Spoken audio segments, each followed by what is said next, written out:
Quiet on the set. Here's Neil. Hello, everyone. Welcome to the THC Show. I'm your host, Neil Magnuson, and we're going to talk a little bit about truth, hope, and change on the THC Show, as we always do. Truth, hope, and change as it pertains to that pursuit of the elusive freedom surrounding cannabis and other things in our life, because really it's a kind of the root of all freedom that we're looking for. If you're not free to access nature's most safest and beneficial herb, then you are not free. So if freedom is what we're expecting and what we want and what we're looking for, well, first we got to get the freedom for the weed and the weed people, because like I say, if you're not free to access this plant, you certainly are not free. This plant, if we have actual servants, public servants, then they certainly would be making sure that everybody has easy access to cannabis as best they could, because that is a very beneficial thing for our society in so many ways. On the show today, we'll have 8 out of 10 Glenn join us for the 420 session and beyond. We'll talk a little bit about the CSP Healing Wave Weed Wagon, some of the out-of-town CSPs and what's going on with that, and a bunch of other things that's going on in our world here. Of course, the biggest thing for us coming up is next week we'll be having our fourth annual Tubes and Doobs, plus more. It should be Tubes and Doobs plus, really, because we end up giving out a lot more than just socks and doobies to people. And that's been ongoing as the days have been progressing anyway, because we did get a whole big pile full of blankets and sitting pads for people and other things. And the weather's cold and we're not willing to let people just suffer out there while we wait for some arbitrary date to hand stuff out. So every time we see a cold person, we go and give them a pack of socks and a blanket and a heating pad, or a sitting pad. It's not a heating pad. They're actually made for pets, but they were donated to us, and boy, do they ever fill the bill for what people need if they're sitting on the sidewalks, which a lot of people are around here. So Tubes and Doobs, that'll be next week on the show. We will be starting the show at 3 o'clock next week instead of 4 o'clock to allow for a little bit of daylight to help us with what we're doing there. We had a goal of $1,000 to raise to cover the costs of all these things, and we're only $65 short at this point. And also, we would like more money, always, whatever comes in goes out to help the people that are really in need here. If you're worried about what happens to your charity and the money that you donate to different places, because CEOs of those organizations make a lot of money, well, the Serious Hope Society and the Cannabis Substitution Program and the Healing Wave, there's nobody making anything on any of that stuff. That money and the donations, whatever they may be, go straight out as they come in to the people as we find them that need them. We try to respect the wishes of the people that are donating to do good for the people that are struggling and down and out. And so that's what we do. We, in that spirit, we try to make those donations go as far as we can to help the people that need help. So thank you to everybody that has donated to the Tubes and Doobs over the past 4 years. This year's been especially good. Tim Horton's just given us the hot chocolate for free this year. We don't have to buy one. We're not going to buy any there. It's just been wonderful. It's a wonderful thing, people getting together and helping to help people. That's great. We had Christy give us $80. Krista, yeah. Yeah, Krista gave us Krista gave us $80. Brad gave us 4 ounces. Yeah. We have a link in the title of the show, so if you want to donate something, that's great. And like I say, anything that goes over doesn't go into any of the pockets of the people involved in giving stuff out. It all goes straight to the people that are in need. So I think that's a wonderful thing. What do we got today? Well, we'll be visiting the Healing Wave RV out there for a brief time. And 8 out of 10 Glenn is on the show always. I guess I mentioned that already. Yeah, I'm here. And we got some stuff going on with the out-of-town CSPs and what have you. 420 is only about 4 months away or something like that.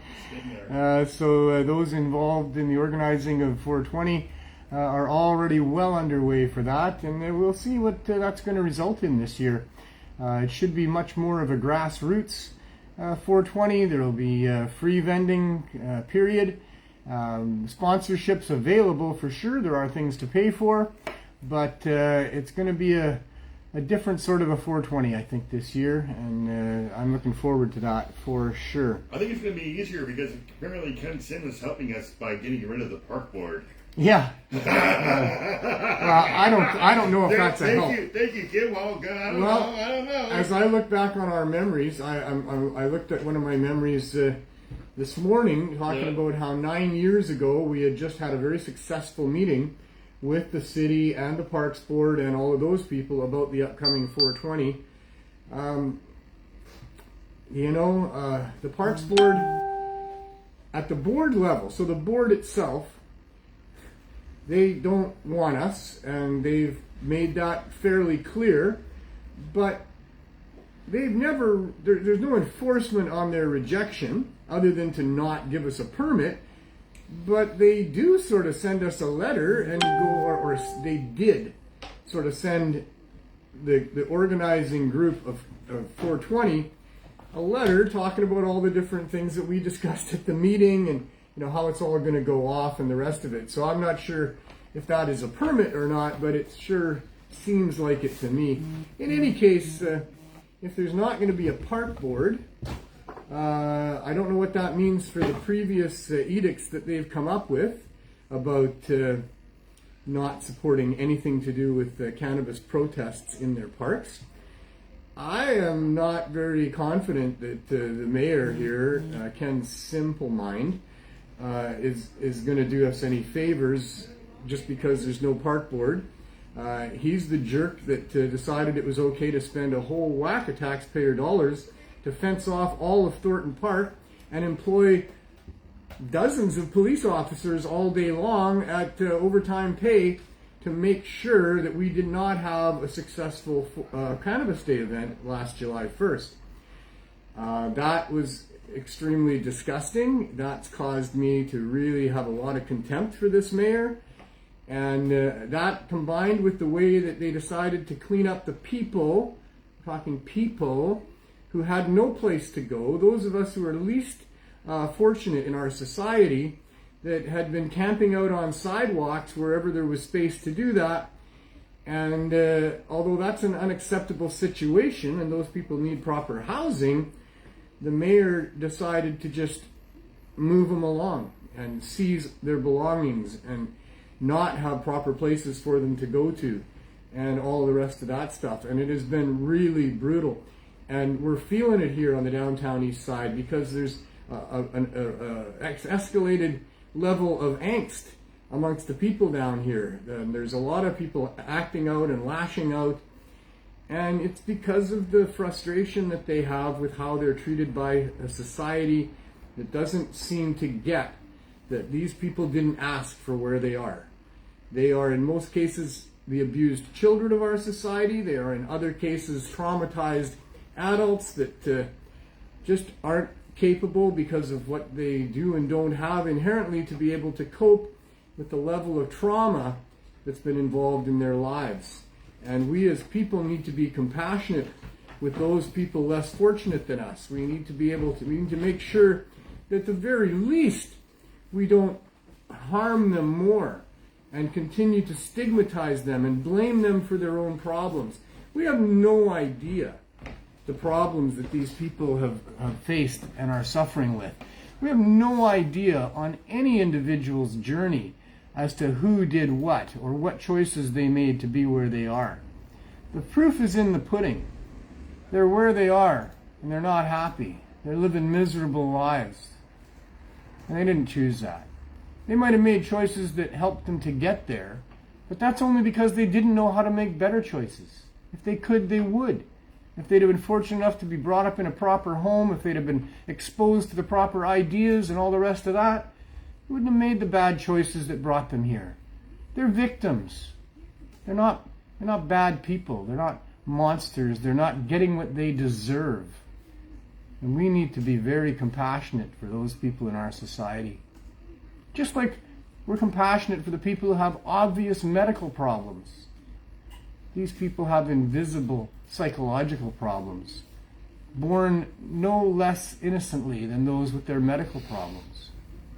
So it is really important that we not just discard these poor people. And each person is not just a person. Each person represents a family, an extended family. Some people who care about them. Some people who wonder where they are and how they're doing and wish that they could help them, wish that they could find them. There's a million stories outside this door. And in our general area here, most of those stories are horror stories. And one of the biggest horrors of the horror stories is the way that our governments and the mainstream people in our society look upon these people and how they're treated. They have been punished, penalized for being poor, for being traumatized for most of their lives. It's what causes so much of their frustration. If you talk to them, they'll try to express to you how it wasn't their fault. Things happened to them. And now they're struggling. And society turns their back on them. There's groups that get government money to go and help them with some crappy food and, hand out the odd thing here and there. The majority of them are addicted to hard drugs. Because that's what happens to you when you're suffering from trauma and pain. If you do go see a doctor, they put you on opioids. If you don't go see a doctor, your friends are using them in the neighborhood that you fit in with. And if they're getting through the night a little better than you and easier than you because they're taking some sort of powder or pill or injection or whatever, then eventually you want to try that as well. The answer is cannabis. Believe it or not. We're here to tell the truth on this show, and that's what we're doing. I challenge you to challenge that idea. Cannabis is a wonderful commodity in so many of its different forms. It would make wonderful clothing, for one thing, for these people that are struggling to clothe themselves. It's the most nutritious food on the planet. We should have hemp bars, and hemp should be in all sorts of different food products, and that's what should be given out by the government. Not stuff that maintains a sub-nutrition level that causes people not to be able to think straight. Give them some proper nutrition, as nature intended. Give them some hemp.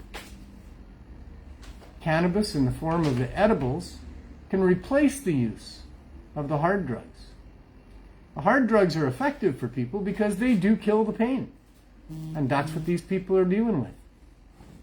They're dealing with serious pain. Their doctors put them on opioids, or the opioids are floating around the neighborhood as an option. They try them, and they like them. They kill the pain. But long-term use of these things has lots of different consequences, very dour consequences, not intended to be used a long time. Pain medicine that's great for short-term use, for having a leg amputated or some serious medical procedure for a short time. But once you start using it for an extended time, then neural networks are developed within the human body that don't allow you to just quit. The vast majority of people who find themselves down that path want to quit, and they can't. They try and they try, but they can't stand the pain. And I don't blame them, and you can't say that they should be able to stand the pain. You don't know if you could or not. And even if you could, that doesn't mean everybody else can. Some people have lower thresholds than others. Some people have ways of dealing and others don't. Whatever it is, these people are in pain. They're trying to deal with that pain. The pain of trying to get off the drugs that they've been using is even worse. And so they stay stuck. They all want to get into treatment. Treatment's out there. There's detox. And then treatment. But what we found out is, unfortunately, most of the treatment options are not proper treatment options. First off, they don't really want people to get better. They want people to continue to bring them money. They're funded by government. So every time they get somebody into a bed, they get money. So that's what they want. And they want those beds as full as they can be because they're all about money. If they were really about caring for the people that are in those beds, they would do things differently. And one of the things they would do differently is do some homework and quickly recognize that cannabis is an asset to people getting off those hard drugs. It's not continuing the drug use a problem. Cannabis helps people. For every dose of cannabis that one of those persons take, there's either one less dose of the other drugs or a lesser dose of the other drugs. Cannabis has been a savior to hundreds and thousands of people, yet the government ignores it, doesn't want to know about it, doesn't want to admit it. And we've been proving that day after day after day after day. This situation of overdose and death on these opioids is fueled primarily by the medical profession and the pharmaceutical industry that fed lies to the doctors about the pain-relieving benefits of OxyContin. Oh my God, it's 4:19 already. It is. All right, roll them if you got them. So yeah, that's kind of it in a nutshell. Several years ago, almost 7 now, we started demonstrating to the government the value of cannabis edibles in getting people through withdrawal. And here we are almost 7 years later, still no help from the governments at all, and we have to take them to court coming up, and we'll talk a little bit about that shortly. 419 means it's just before 420, and 420 means that's Glenn Wells. Mr. Wells, how are you? Oh, I'm right early. Good afternoon. I didn't leave you hanging quite so long this time. That's all right. Sometimes I'm late, sometimes I'm early, right? Yeah, it's all, because I'm either finished what I have to say or I want to keep rambling on a little more, Rambling on, yeah. There's a lot to say. There is. There's a lot. I think Douglas says good afternoon to us. Hello, Douglas. Hey, Douglas. I want to wish a real happy birthday to Robert Lamar out there today. Yeah, Robert Lamar. He's an awesome human being that's had a really tough year. And a heavenly, happy birthday to Sam. Heavenly birthday to Sam Malachi. Heavenly one, yeah. So yeah, thanks to all the people that have made what we're doing here possible, and all those people that are living their best lives, trying to help with the situation. So, are you smoking with me today? Yeah, I'll have a little smoke with you All today. right, I got this going on. I might. You might have a little puff I of didn't mine. have anything pre-rolled before the show. You got some extra fried here, eh? I should only use that on Friday. You should only use it on Friday.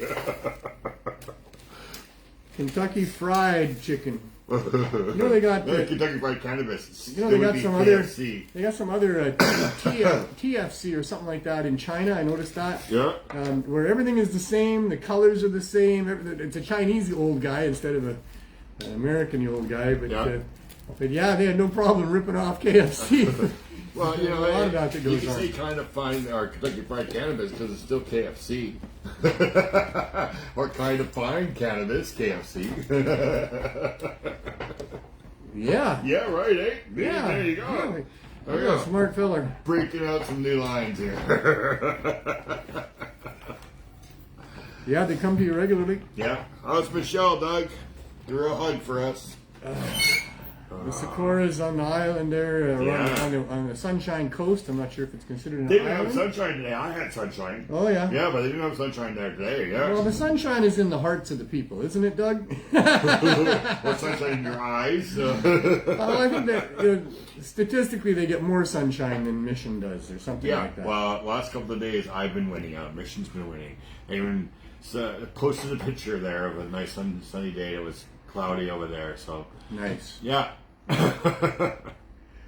What else we got? Well, so there's a bunch of stuff on government stores. Yeah. Just an aside, apparently one of the referees in an NFL game dropped his vape pen on the field. No, they spotted it in his sock. Oh, did he drop it? He dropped it and landed on his foot, and they got a picture of it. They probably took a still out of the video. You could see the green weed in it, too. Yeah. But this is no big deal. No. This is no big deal. But what was a big deal? Officiating a contest, like a game, though, it might be, right? People are going to say that, right? I'm going to give them the benefit of the doubt like I give every other human the benefit of the doubt until they show otherwise. Those guys are professionals. They're smart. Yeah. For me, I suffer from some pretty nasty arthritis at times, and cannabis really helps me get my focus off of that and onto other things. So maybe he just is a better ref, with a puff here and there. Maybe. I don't know. I'll leave it up to the individual. What if it was a slight headache? Yeah. Would you leave it up to him to have an aspirin? I don't know. You know? I'm just saying that there's a lot of brainwashed people out there about yeah. cannabis, and a referee at an NFL game with a vape pen in his sock is going to cause problems. Just because of unenlightened people. Exactly. Yeah. Uninformed people. Uninformed people. Yep, exactly. Right? Cannabis it's going to cause problems. is able to be used as a focusing tool, as a way to see through the fog and the garbage. Yeah. It's not just having foggy rose-colored glasses on and making a bunch of dumb mistakes and then laughing at them. These are people that use it all the time. I know, that's pretty good, eh?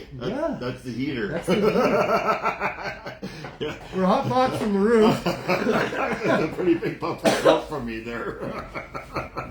And we got a reverse tornado going up to the top of the ceiling. I'm looking at the monitor. I don't think you can see the smoke in the monitor. No, you can't. Well, I blow it past the camera, so they've seen it as I went by the camera. But yeah, it's a pretty thick one. Yeah. Anyway, what was I talking about? The NFL. The NFL. Yes. You know what was wrong was the NFL decided that players couldn't be using cannabis in their lives. And players use all kinds of things. Yeah. They don't want them to use steroids because the steroids cause physical health problems, lots of nasty health problems, physical and mental actually. And it's a dangerous thing to be using. So they don't want kids out there trying to make the NFL using steroids. They don't want steroids within their players, and I don't blame them. That's a good thing. That was good of them to identify that. Mm-hmm. But a player using cannabis, it's not the business of the NFL. Yeah. If the team sees that a player is not functioning properly, not making good decisions, then he's not going to make the team. He's not going to play. It's going to affect his ability to get a contract. Yeah. It's up to the player, as it should be. Mm. You know?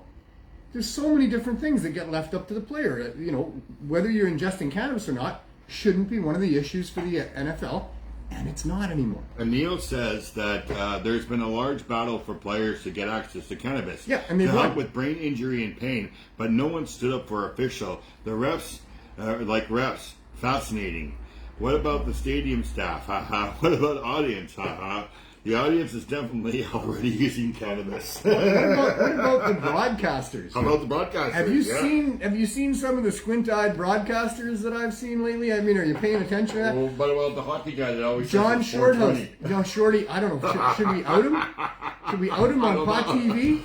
I love Shorty, and I love what he's doing. Every game, he looks for an opportunity to tell you that there's 420 gone or 420 to go. Yeah, I know. That's great. I love it. It's in almost every Canucks broadcast. I love Shorty for that. You know, he's a BC boy, and you know, now that it's legal, some people are starting to venture into the mainstream and say some stuff. You know, and that's what's got to happen because the stigmatization of cannabis is. Well, Ross from Bundulati got his gold medal taken away by giving back to because they found out that cannabis is not performing. Well, he argued that he hadn't actually purposely chose to consume cannabis. No, he was in the same room. That there was a party going on that he was at, and he, you know. I love you, Ross, and you know that we all know that, you know, you did what you had to do. And you totally deserve your medal, man. Yeah, he did. And in fact, you know, they're so hypocritical. Yeah. Is it a performance-enhancing drug, or is it something that impairs you? What is it? What is it? Make up your mind, you know? Yeah. It's both. Yeah. It's both. It's and it's neither. And it's one or the other, right? Yeah. It depends on the individual. It depends on what you're consuming and how much and all kinds of different things. But these are choices left up to human beings that should be free to choose of any interference from, you know, an overseeing body. I mean, the NFL is a private company. They can do what they want, I guess, but it doesn't make it right. As for us, in citizens of government or citizens of countries with governments, it is not the business of those governments to be talking about or to be dictating whether or not you can use cannabis. Whenever they're going to impose something on a population that restricts their use and access, that is a very dangerous place, a fragile place for the government to be. It's a slippery slope. It's very difficult to justify. You are imposing on a citizen's sovereignty and rights to dictate to them that they can only have this, they can't have that, they're going to be punished if they do this or punished if they do that with respect to what they're ingesting. Mm-hmm. It's nobody's business. And now we've got 100 years here in Canada, longer in North America. Sorry, I just bogarting this. That's right. And Neil says they should make footballs and helmets out of hemp. 100%. Yes. 100%, and they will. What, do you think you can make a hemp football? Because it's wood. What's wood? Hemp. Right? Well, Hemp is not wood. It's a fiber. Hemp is a fiber. Yes. A fiber can be beat into being soft and beautiful and plush. It can be treated to become hard and firm. They make car bodies out of it. Okay. Those fibers can be used they're extremely versatile. That is one of the things about cannabis and hemp, is how versatile it is that way. All right. Cannabis fibers are one of the most versatile and usable fibers found in nature. That's why the very earliest clothing, and I give to you that they would have made side bags. When our ancestors became intelligent, they would have seen in the springtime. I gotta get on this. Yeah, that's all right. Don't worry about it. It's really good. The more I toke, the less I'm on token. I guess that's how it should be. I guess, right. And at that time, I don't know that our ancestors were token, but they might have been. Maybe they had piping. They were probably piping. Maybe they had mastered fire by that time, and in the mastery of fire, as we talked on another show, there quite likely would have been cannabis involved in that, because a fire master within a tribe would be looking for elements that would spark and ignite easily, and certainly resin-covered dried cannabis buds would be an ideal source to spark on. Yeah. And then you're inhaling the fumes, and away we go. So who knows? Who knows if our ancestors found fire and inhaling cannabis before they found fibers to make clothing out of. I wonder if Google would know that. When was the first I wouldn't trust cannabis? Google. A lot of those places are still using information that was doctored over the last 100+ years. Because they can only draw from what's written, right? That's right. So it's not that it's fault. It's just that the information is wrong. Yeah, I don't think you can trust what you get there. But go ahead and look. Go ahead and look everywhere. And think about these things. You look. I'm rambling. All right, you ramble. Okay, I'll look. So, I'm not sure if that first... Oh, okay. Yeah, I guess so, yeah. I can't ask you it. Yeah. So, I don't know if that early ancestor was imbibing in the magical vapors of the cannabis fumes while wandering about looking for a way to stay warm. But, they would have come across these long fibers, this fibrous stuff that had been manipulated by the winter into losing all of the innards, and there would lay what was once a big cannabis stalk, and what would be then a bunch of fibers pretty much separated and just laying there. And you could pick them up, and you could, work out all the rest of the innards, the marrow that's in there, and now all you got is a bunch of basic strings that fit together pretty easily, and you can braid them, and so, it didn't take... That's why the earliest clothing, or maybe it's just because the earliest clothing that we find is hemp, and that lasts much longer than the other things they may have been using. But it just makes sense to me when I think about it that they would have been using hemp because those fibers were abundant and so usable. It goes long lengths without any branches interfering. You have long fibers. You can take a healthy cannabis stalk and just pull one of the fibers from the bottom and watch it go all the way to the top of your plant. And now you've got a little tiny string that is extremely strong, that it absorbs moisture. These are amazing fibers. And so I think they would have put together cannabis hemp bags to wear like we wear these. I think this is a modern version of what those, and we know it is. We found these items, right? I had the answer. Oh! I have the answers. Right. So, this suggests that cannabis was smoked as part of a ritual or religious activities in Western China at least 2,500 years ago. I'm talking more like 25. The first recorded use of the joint is around 1850 in Mexico. Yeah. Okay. No. But So there you go. Yeah. No. I see. They're really they're missing the boat on this. There's been humanoids for millions of years on this planet. Yeah. I mean, and then you look at the monolithic ancient structures that our engineers couldn't even produce today if they tried. Yeah. They had amazing technologies, and we're going back not 2,500 years, but 25,000 years, and I say way beyond that. 250,000 years ago, what were our humanoid ancestors doing? Well, they were living in groups, they were hunting, they were gathering what they could and using it, and at some point they started growing their brains because the humanoids, that section of the mammalian evolution, the mental capacity is so far beyond. Yeah. I mean, certainly the dolphins and the elephants and the ants and the spiders, everybody's got great brains for dealing with the environment that they're in. Yes. Yeah. But as far as being adaptable, as far as having brains that actually can manipulate the environment and think about things, well, you know what I'm talking about. We are not dolphins and monkeys and elephants or ants. We're a very, very unique species of creature that has evolved on this planet. And how did we... We're talking weed. And how did we break off and become so much more? I mean, the apes, the primates that are along that similar path to us, or at least have somewhat similar path. They started on the same. They stop learning after they finish their brief adolescence. Oh, really? Eh? Yeah. They get to a certain point. I love graphs and curves and things like that they got these days. And the statistics, and they're figuring all this stuff out. And this is apes? Primates. So primates, including the great apes, the chimpanzees. I mean, some of the macaws are a little smarter than some of the other ones. The saying shouldn't be that you can't teach an old ape new tricks. That's it. Instead of a dog. That's a great one. I like that one.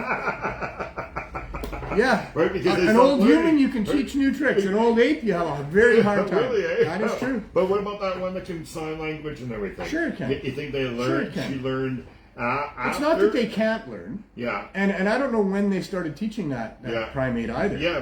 How young it was at that time. Dolly or whatever her name but was, I just did read a thing, and I saw the graphs, and they show that the learning curve for primates stops about here. The learning curve for human keeps on going. Yeah. I mean, if you end up with dementia and stuff, your learning curve is obviously yeah. But it's definitely gonna go down. Yeah. Oh yeah. But there's a lot of smart cookies that are in their 70s, 80s, and look at you. Smart cookie. I don't know. You're not 70. I can't gauge myself. I don't know if I'm normal or abnormal. I said from me, right? That wasn't you doing it. It was me. Oh man! Now people are going to say I'm narcissistic. No, I made you. I read. I get my feet massaged fairly regularly. It's a really good thing to do. And while I'm doing that, I get time when I can look at things. And so I look at a whole. I read. I pick something that's going to really give me some inspiration and some education about all kinds of different things. And so. What were we talking about? Whether I'm intelligent or not. Whether people are intelligent or not. Yeah. I was just smart cookie. I was just kidding. And that's one of the things, is that there was a whole bunch of things, 20-some things, of a person might be intelligent if they're doing these things. If you keep a messy room, there's a whole bunch. Eat a lot of fish. Fish is good for your brain. No, they don't talk about what gives you the intelligence. They simply talk about whether or not you are or aren't. Oh, okay. And some of the traits of these people, and so people that are witty, people that are humorous, people are smart, Ah. or could be smart. Okay. Could be. They qualified it pretty carefully throughout. All right, then. I don't want to misquote. We're both and I believe in these qualifications. What happens a lot of times is people will hear something or read something, and then they'll repeat it, but they don't repeat it accurately. They generalize, or they make it like, well, so everybody all the time does this. Well, that's not what it said. That's not what it said. And in this one, they were particularly careful to say that, when someone is showing these traits, like you keep your desk messy, for example, that can be a sign of intelligence. But it can also be a sign of some sloppy person who doesn't remember where he put anything. Yeah. But for organized and people that do work efficiently, in many cases, they will have a messy desk, and they will know. They know exactly where everything is on their desk, and da-da-da-da-da. And so anyway, I don't know. Bosses don't like that. Well, they always want a clean desk. sometimes bosses shouldn't be bosses. I You know? know. Well, then we know that. Yeah. It is the human. There are some bad bosses. The human yeah. animal is Like an interesting thing to try to contain. Justin Trudeau, there's a bad boss. There's a bad boss. I want to talk about Justin. No, I'm just talking about bad bosses. His polling must God. be keeping him awake at night. Oh, fuck. Or maybe he's already resolved himself. Oh, wow. It's over. Yeah. It's over. But It doesn't matter when he not calls gonna the quit, election. because if he quits, and what would that look like to the Of party? course, now Right? Yeah. this is Oh, I politics. could pull them through. See, he's a politician, and Yeah. this is politics. What's he going to say? Oh, I'm What going are to you take gonna care of look all the like? medical What are- cannabis patients? What are the optics? How can you get the majority of people feeling the way that you want? All this stuff is all politics, and he's all about politics. And he is not just him. He is an army of advisors, people, the PMO. There's a lot of people having input into what he does and doesn't do, you know. And at this point of the game, I'm sure those liberal strategists are having a hell of a time, and I do mean hell of a time, trying to figure out how to properly spin him back or spin him out. Or, Yeah, well, he's you know, at what a to do. 40% loss right now. 40% of this party wants him gone. 40% of the Canadians met him once. would only vote for him or something like that. I met him once. Yeah. I tracked him down. He wasn't the prime minister yet. No. He was campaigning, and he came to a park in southwest Vancouver, and I went there. you Yeah. know. And what a scrum of people! Oh my God! There he was in his white dress shirt, Yeah, rolled up sleeves, sleeves. rolled up Yeah. sleeves, and you know, just a superstar standing up there, you know, talking to these people, and they were all scrummed around him like sardines times two. Like, it was so packed in there. I mean, people probably got hurt, and I was in the middle of it. I was 4 or 5 feet away from him. Wow. When he stepped off that podium into that crowd. Yeah. So he stepped into that crowd, and he was, you know, signing things and doing selfies and all that sort of thing. And that's not what I was looking for. No, you I wanted some sort of a brief conversation with this person who looked like he was going to be poised to be prime minister and was touting, you know, legalization for everybody. Yeah. At the time, I really wanted to talk to him, and so I waited patiently, getting jostled, and I'm there. There's no way I'm getting close enough to have a few words. There's no way that's going to do anything for me. So I end up getting out of that scrum, and he then gets the "you've got to go now." Mm-hmm. So him and his handlers, Yeah. they leave the scrum, and really quickly, like that, it's like the speed walking thing. Yeah. They're heading across the park to where the vehicles are, and nobody's following them but me. Yeah. But I'm running, and I caught him. Yeah. And about 3/4 of the way to the vehicles, you know, he stopped Yeah. and he looked at me, and I said, "Sir, if you will respect individual sovereignty, especially on the cannabis matter, you could be the greatest statesman to ever live." Yeah. And he looked me right in the eye and he said, "I will." Of course he will, because he wants your vote. But it's politics. It's what you do. Yeah. Somebody says, "Will you do this?" And if you do, I'll vote for you. Yeah, Oh, yeah, yes, of course. absolutely, 100%. And then most of us are disappointed later on when we go, "Well, but he said he would," you know? And then you realize that if you look up liar in the dictionary, they'll show a picture of a politician because that's the number one defining thing, because our system is so broken that these people can lie their way into the top job in the land and then do nothing that they said they were going to do or the way that they said they were going to do it. You know, but instead of body cameras, we should get lie detectors for politicians and just have them on their chest. Apparently their nose warms up. And the machine will know what their baseline is. And when they tell you something, they'll tell you if they're lying to you or Just not. need to hook up an electrode to the nose. To the nose. And then have the monitor right on the See if it chest. grows? It doesn't grow, but it gets warmer. It gets warmer.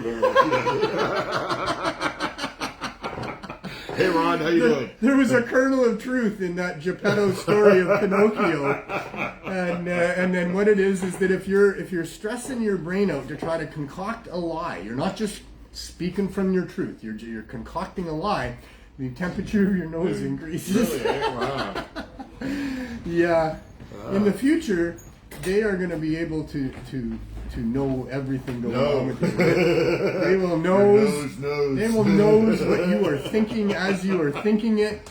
we could be monitored by little drones that are the size of Probably. flies. Yeah, AI, the way AI is going to take over. Yeah, you never know. Those right? humans that get allowed to continue to exist. No more crime because there's drones in the air. Of course, there won't be crime. Right? Oh boy, I'm not looking forward to the future. No, poor our children. You poor our children is right. Yeah, we might not have to deal with anything, but our children. I mean, you would hope that for the next 100 years, maybe there's still enclaves of simple life and people that aren't affected by the AI, but I doubt it. Well, there will always be an opposite, no matter what. We know that. Right? That's the hard thing that humans have to get used to. There is an opposite to everything. That's an interesting take, we always have to. And we go, why did this happen? Because there's an opposite to something else that happened to somebody else. There's nothing that we can do about it. There's an opposite to everything. Well, I think that all generalizations are false, including this one, and there's absolutely no absolutes almost. There is. Come on. In the world, of course there is. This is a big blue ball, and there's an opposite to pretty much everything. Can you give me one thing that there's not an opposite to? I'm not saying you're not. I'm just qualifying my statement. Okay.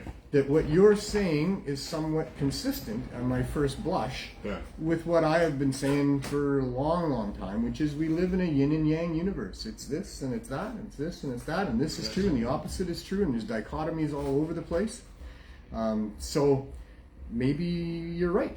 Maybe it is about for every positive there's a negative. Your yin and yang goes like this, so the opposite would be that it's high and low. Oh yeah, right? no. So I'm saying all that agrees. Right, at first blush, I've spent a lot of time thinking about my beliefs. Right? Yeah, I know. I've had to justify them to my son and other people for a long time, and I come from a family where you really had to, you had to be on your toes. I mean, it was a debate every time we had a dinner meeting. Something would come up, and away we go. Yeah. And so that. I built a foundation of understanding of certain things, and I don't change those quickly. No, we don't. It takes a little bit of pondering things. And like I say, for you to say that for everything there's an opposite brings me to my thing of, all generalizations are false. But including this one. Yeah. So you know what that means? Means that some generalizations are true. Yeah, exactly. And there's absolutely no absolutes. Yeah. Almost. No. So you know what that means? Yeah. There are some absolutes. Well, you could I'm agreeing with you. You could have a bunch of good luck and have more good luck in your life than bad luck because there's an opposite. But yeah, there's no absolutes that it's going to be a total opposite of everything that you do in your life. You might be fortunate to have a bunch of good karma come towards you and maybe only have a little bit of that bad luck in your life, right? So, and I'm just saying that is there an opposite to everything? There's so many things. not just many things. Physical things. Yeah. Like for this one, the opposite of this, I'm not sure what that would be. It would be broken. It would be lots of opposites then. Broken, right? But in any case, so that's where I go, I don't know if that fits completely, but it fits somewhat. And like I say, there's absolutely no absolutes almost, but there are some absolutes. But maybe that's not an absolute, but maybe it's close to an absolute. Yeah, it's very fun. And I think certainly, that the population would just accept that things might be just a little bit better. Because we always want to be rich or we want more or whatever. But if we go to a third world country and we come back to our country, we realize that we're rich. Right? For me, the one that for us to go to a theater and watch a movie is something that a third world country can't do. They live in a hut or in a dirt building or stuff. We live in homes. Forgive me, all of you people in pain. Yes. But to be able to experience pain is also a blessing. Mm-hmm. And it can be seen as such if you choose to do that or if you're able to do that. I'm in pain sometimes. Yeah. I'm in pain every day. I like to look at it as a way to feel so much better when I'm not in pain, for one thing, you know? Yeah. There are positives in just about everything, and certainly anything powerful, there's positives and negatives. I believe all of that. How did we get on going on this one? Anyway, it's interesting. But the opposite to everything. Yeah, that's how we got onto it. Yeah. But then it went into pain, right? Yeah. So, and then the one that for me covers that side of the topic that you're talking about there is that, yes, there's imbalance where people are striving for too much, and we call that greed. Mm-hmm. But what is correct to strive for, in my opinion, these are just my opinions, is balance. Yeah. That in a yin and yang universe, with all kinds of opposites and this and that, what a person should probably strive for in their life is a balance. Yeah. And it doesn't mean that everything gets balanced. It means that maybe you have a balance of some really high days and some really low days. Maybe that's the balance, instead of having a balance of all even keel days. I'm not saying what the right balance is. I'm just saying that balance is so important to human beings. Well, in nobody our ever lives. really records if it was a good day or a bad day through their whole life to see if there's an actual balance, right? Balance that way. Right? Yeah. Now, Right? now, in this case, are you talking about a universe-imposed Well, I'm balance? just saying the good luck. Because and the I bad don't luck, think right? that that's Yeah. the case. Yeah. I think that there's, poor Johnny and doubting Debbie who live their whole lives not in balance. Yeah. But for every one of those, maybe there's one other There's opposite somebody who's exactly a the opposite. Linda That's Lightfoot, what or I'm saying. That's people the opposite that way. So that in each We might individual not life, know. you might not get the balance. You might be part of a balancing scheme Exactly. where you got the evil gene and somebody else got the good gene. You know, I Maybe. mean, it's hard to say. And there And again, only the universe knows, right? and there again, I don't know if everything is held in balance. I mean, I've rolled it around as thought Yeah. experiments, And what I used to say is that on planet Earth, with the inequities that happen between the people here, positive and negative, the universe uses hockey to balance things. And football. And football, right? And then, sure, sports maybe. Yeah, sports. Maybe that's how it all gets balanced out, because sometimes you just don't get the bounce that you thought you should get, and sometimes there's that fraction of a bit that changes a little bit here, and all of a sudden it's not positive, it's negative. So maybe the whole universe is staying in a state of complete balance by balancing all these things at all. I have no idea, but I know that happens at the atomic level. Yes.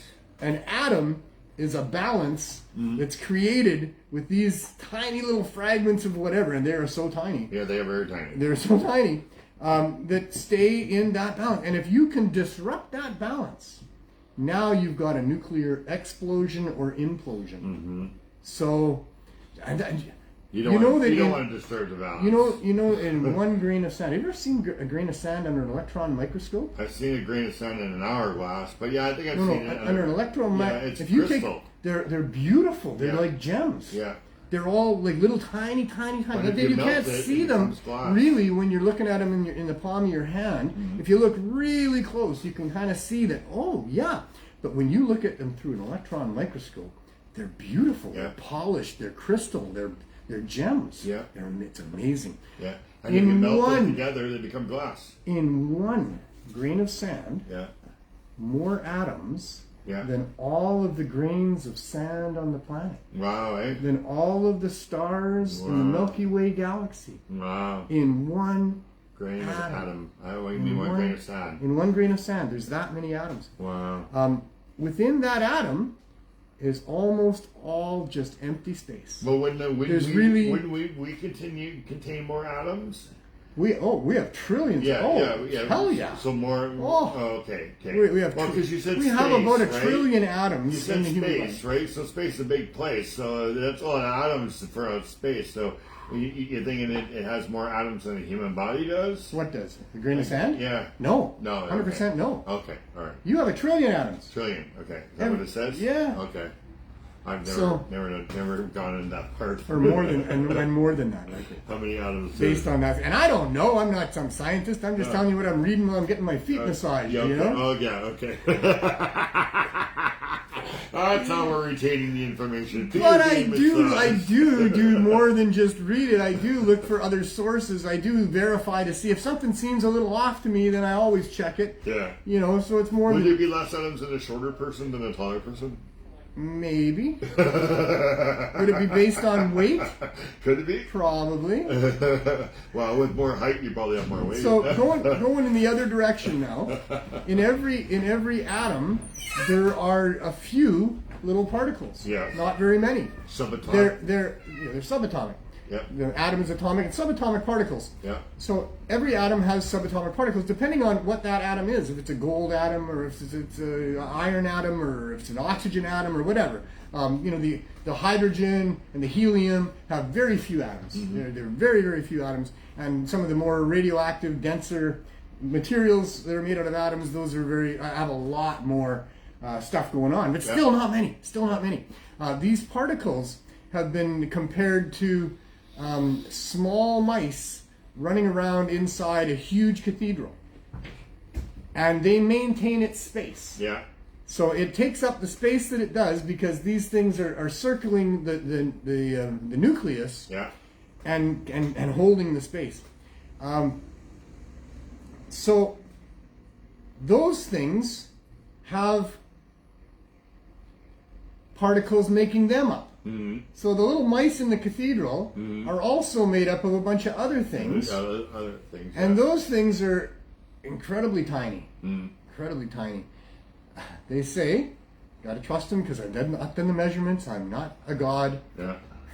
Let alone a scientist, or maybe I'm not a scientist, let alone a god. Is that the God particle that they're using in the accelerator thing? Well, when they smash the atoms Higgs. That's the Higgs boson. Yeah. And the Higgs boson is a field. Yeah. And it's a field that all other particles pass through or have to be involved with because it's a field within what would otherwise appear to be a vacuum of empty space. And somehow that field gives mass. Yeah. To the particles. Are they smashing atoms together? They're trying to break them. They're trying to do what I said. Yeah, they're trying to create these implosions and explosions Yeah. that will separate give off energy. And the energy that they give off are more particles. Yeah. See, that's what it is. But I'm just and these other particles, what are they? And how small are they? They call them the God particles. So, right? so we're talking really tiny. If one grain of sand, has more atoms than all the sand on the planet, you can imagine atoms are really, really small. And if within that atom, what makes up that atom is like a couple of mice in a cathedral, that's really, really, really, really, really small. And if those things are made up of other things, the quanta, and the quanta means how far can you quantify things, how far can you break it down. If that's as far down as it breaks, well, those quanta particles are so tiny, and they are so strange. Mm-hmm. They do all kinds of things that would make you think there must be some sort of a god or that magic is now real. We have quantum computers, and right? So they say that we, as the size that we are, and maybe shorter people are less than that. Yeah. But the size of a human being is far closer to being the size of the entire known universe, and we can talk about how fast light moves to go from galaxy to galaxy, and how billions of years of light moving at 186,000 miles per second, 300 kilometers per second. It's a very big place. Mm-hmm. We're closer in size to the entire universe than we are to the smallest particle within the atoms of our body. Wow, eh? Wow. That's crazy. And those particles are knowable. And they have behaviors. They are identifiable. They are not random and all the same. There's a whole bunch of different ones that need to interact with each other to be able to make things work on the atomic level. It is incredibly complicated. Wow, eh? Wow. Yeah, well, too complicated for me, probably. We've probably exhausted our ability to explore the topic at this point. We need a Sheldon here. Oh, yeah. Big Bang Theory or something. Or an Einstein or a Newton or some of these people who, for whatever reason, just have... And that's the thing, I'm reading all these things that so-called intelligent people, and then you got to, some people do those things that aren't intelligent and all the rest of it, and I'm hitting on a lot of them, and I'm thinking, but I'm not. No. I have not the greatest of memories. Brittany, I doubt you're watching, but you might be. Brittany's a woman that has been in our community for years and years and years. We haven't talked much. Mm-hmm. I know we have briefly at different events at Cannabis Culture. She was and is still the girlfriend of Laurent, who was the manager there. And I felt so bad walking out of this supply place where I was at, because there she was standing at the counter. And I looked at her, and I'd seen her a couple times in the store, and we kind of looked at each other. And at the counter I said, "Where do I know you from?" Yeah. And she said, "Well, I'm Laurent's girlfriend." And then after I left her, it started all flooding into my brain where I know her from and how well I don't know her well. We've never been to lunch together. Yeah. But she's been there. We've chatted briefly. We've not acknowledged each other, and there I was. It's a few years removed from that, and I see her, and I know I recognize her, but I don't know from where. Yeah. I'm not too bright. I'm not too bright. That's just because we have a lot of things. I don't have a photographic memory at all. I'm good for you with faces. I have to struggle hard with remembering things. I took Harry Lorraine's memory course. Yeah. And that helped me a lot. I read the Fish book, oil I took the helps, course. too. And now I'm eating all kinds of things to help with physical Yeah, right. and Yeah. body and stuff like that, because I'm getting older, and as you get older, it's important to look after your body. And all the damage that I did eating so much garbage food, I mean, I think it was Carol who said it's all to do with the garbage you've been putting in your pie hole. That doesn't mean you're supposed to put pie in that hole. You're not supposed to put pie in your hole. There's too much sugar in pie. Because that's bad for you, right? Once in a while. In balance. In moderation. I'm sure pie is Don't fine. put pie in your I'm hole. sure pie is fine. But, you know, if you lived like I lived, which was avoiding foods that were probably good for me because of, you know, bad treatment as an upbringing that led to psychological food issues where I'm not like most people in being able to eat a lot of different Where things. nowadays you can't afford to eat good. Good food Well, yeah, is a that's very true, too. expensive thing to do, and you really can't afford. You have to buy the processed stuff because it's cheaper, and in order to be able to eat, right? So, yeah, like Well, and back in the day, for like me, romaine lettuce has gone up $5 or $6 just for a head. You know, it's crazy. It's crazy. true. Right? There's been a real shift in the grocery cart Yeah. and what costs money and what doesn't cost money. Starve the poor, feed the rich. You can buy real garbage food cheap, and the good food is not cheap No, anymore. it's not. And it used to be the stuff that was coming out of people's gardens, out of farmers' gardens and stuff, was relatively I'm hardly inexpensive able to compared to buy anything else. vegetables or fruit. I just have to buy cereals and stuff that I can eat. And I'm making fruit smoothies, and that's what I'm Even my consuming every cereal's day, got- and it is ridiculously I expensive. used to buy a box of cinnamon crush jumbo for $6.99. Now it's up to $10.99. It's not Yeah. it's not as ridiculous as the price of cannabis. No, it isn't. No, but But- it's pretty close. $10.99 for a gram. For a gram? Well, $10 a gram, right? What is? Yeah, like cannabis. Right. But $10.99. The other stuff for is a box. $10.99 a pound. Or a box or whatever a box is. Yeah. I don't A know. box of what? Of cereal. I No, think we're it's talking fruits and vegetables. Oh yeah, but I just said Things that grow. I just give an example. My box of cereal used to be $6.99. Now it's $10.99. It's the same box. And it's made out of stuff that grows, basically. No, it's cinnamon. It's all cinnamon? Cinnamon Toast Crunch. But what's the crunch? I don't know. It's I guess corn. Yeah, I guess corn or Probably wheat corn. or something. Yeah, Oats are corn, like 100%. grams or I don't know. Yeah. I just eat it. Bran, you know, stuff like that. They put coatings on. They mix other Yeah. things with. You But know, it make it easier. it to is buy that basically kind of still stuff, right? you know, plant matter, because that's what actually fuels us is the plant matter. Mm-hmm. And cinnamon is also a plant, and it has plant matter and all Yeah. sorts of stuff. And sugars depends on where the sugar's coming from. If it's fructose or if it's white refined sugar. No, it would or be that kind of probably stuff. white refined sugar. Probably being white from refined sugar in the General case of Mills. cereals. Yeah, we're it's a all cereal, pretty right? familiar with that. Although there are some quality cereals. Yeah, there are some healthy Raisin Bran is healthy pretty good cereals for you. and things like, don't get me going on raisins. Oh, I know man. you think raisins are the Oh. bad grapes that your friend said. How did he explain it? Because I remember Where they produce the grapes, they Yes, call them poison pellets. Yes. Raisins are the non-maturing fruit that shrivels up instead of bloats out. Okay, so when what is a prune then? Because a prune is pretty big. it's a plum. It's a plum It's a that's plum either done the same thing or Yeah. they've done that to it. Okay. But and with grapes, primarily what they use are the ones that shrivel. It's like Kentucky Fried Chicken figuring out that they can have popcorn shrimp and get rid of all the little stuff that nobody would buy Popcorn off them. chicken, yeah. Popcorn chicken, sure, Yeah. sorry. It's like that. Yeah. Less waste, I guess. Well, sure, they're getting rid of their waste. Yeah. That's what's going on there. Yeah. Anyways, Making money from it. making money, charging money. I But just- cannabis, oh my God, by the gram, 454 grams in a pound. Oh my God, easy. You know, I hesitate. I shouldn't say it. I'm sure every grower out there who's growing quality cannabis would cringe if I say easier to grow than the quality cannabis that's being grown by connoisseurs for the connoisseur market is not so easy to grow. And I'm sure any farmer starting out growing cannabis would have to deal with mildew, pests, other things that they would figure out and they would adapt to, and they would master it, because that's what farmers do. Yeah. But cannabis can be grown really easily. Cannabis yields more per cubic meter than just about any crop a farmer would grow. You can imagine strawberries or even blueberries or raspberries, you know, compared to a big cannabis plant in that cubic meter with all the colas and all the other little buds and all the rest of it. you get a lot more. It's not hard to produce cannabis. It's hard to produce really good quality cannabis, perhaps, and that's why people are willing to pay top dollar for it, and that's always going to be the case. And thank God for all those connoisseur growers who probably might not exist. We would not have so many really good growers of cannabis if there wasn't for prohibition.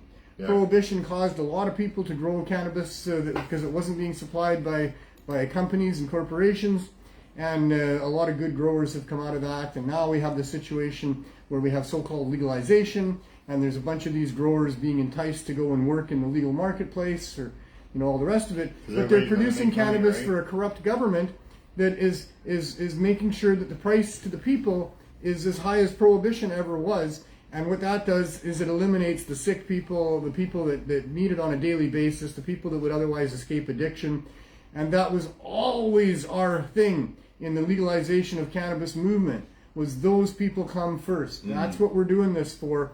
For us as cannabis activists especially, no trouble getting weed during prohibition, no trouble smoking our brains out of all the best cannabis. We were tied into the best growers, we were all the rest of that. We didn't do it for ourselves. If we did, it was because of past traumas caused by prohibition to us and our families. Not me. I really didn't have that going on. I'm not driven by a seeking of revenge for what happened to me because the government's arrested me and jailed me and cost me all this stuff. I was jailed for cannabis. It did cost me a fair bit. Looking back on it, they owe me a ton. But a lot of activists are there because it cost them lives. It cost them their families. It cost them their, everything they'd accomplished in their lives. Or for sick people who know that cannabis is an answer. And an answer for their children. For sick children. And they have to fight a government who's willing to spend so much tax money to try to keep these people from having proper access to cannabis. They don't even know why. They do it because they're told to do it. They're paid to do it. The reason why is because there's big money being made by people in selling substitutes of cannabis, in imprisoning people for cannabis, and all the rest of it. It's big money to a lot of different people, and that's what drives all of this. Anyway, I ranted again. It's okay. That's what you do. That's what I do. That's who you are. Boy, we've had quite the wide-ranging show here, haven't we? I don't think we're going to go much longer today, but I got a bunch of things I wrote down that I wanted to talk about. All right. So you want to take over and go back to producing? No. Okay, no problem. I'm just like figuring here. I know, I like being here. I'm just figuring. It's not about me. You get the camera. It's about these people here. Okay. You think they want you to leave and be left just with me? I don't know. Should we ask them? No. No, you wouldn't know. You wouldn't know. Because only a few people chime in. Yeah.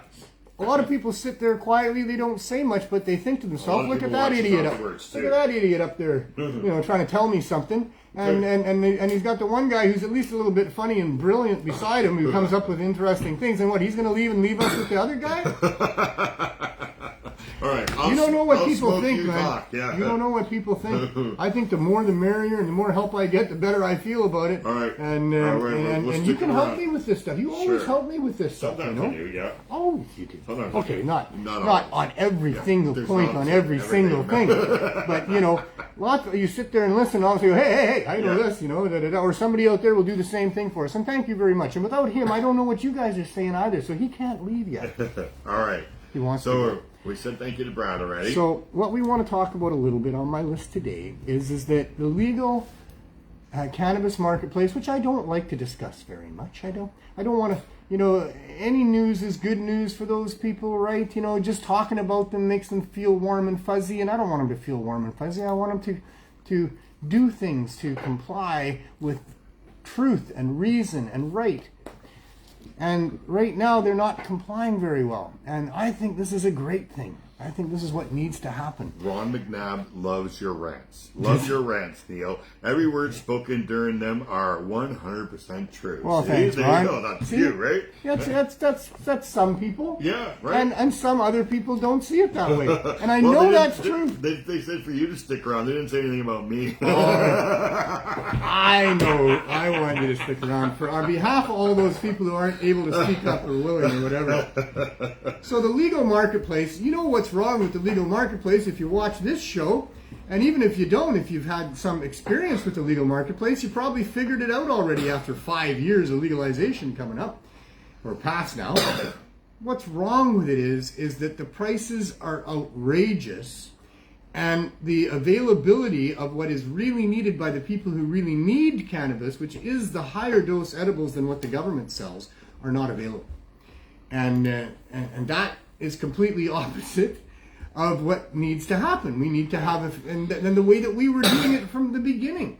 And if you look at what legalization really was supposed to look like, at the protests that we put on here in Vancouver, I can't speak to other places, because other places they didn't have cannabis vending like we've had here for 20 years, because the enforcement is too harsh, and they couldn't do it. They did pull it off in Windsor. There has been some. Yeah, I'm not saying there isn't any. Pulled that off. Well, and they pull it off on the down low. But he got charged eventually, yes, right? Well, this is it, right? Yeah, yeah. What we did was we put on protest after protest after protest for 20-some years, and nobody got arrested for selling cannabis. Yep. And we had hundreds of vendors out at our last several 420 rallies and Cannabis Day protests. And so... You all right? Yeah, that's a good one. Sorry about that. I think I'll have one myself and slow down a little bit. No, I don't know. But what we had was what legalization should look like. Because within that protest, those people that would come there that needed high-dose edibles, and they needed it at prices that they could afford, or they needed cannabis and they couldn't afford any strong cannabis, they would get what they were looking for. They would be looked after. People were compassionate. The industry, the whole thing about cannabis is love and compassion for each other. And I'll tell you, if there's some amongst us that are suffering, people come to their rescue as best they can. And so that's what's lacking in the government stores. The government stores are all about how much money can we make for our shareholders and for our CEOs and all the rest of us in the whole legal industry. They're all trying to make as much money as they can. And it's difficult. The government has not made it easy for anybody but them and the top echelons of ownership of these licensed producing companies to make a ton of money. And that's all, they're all in bed together, those people.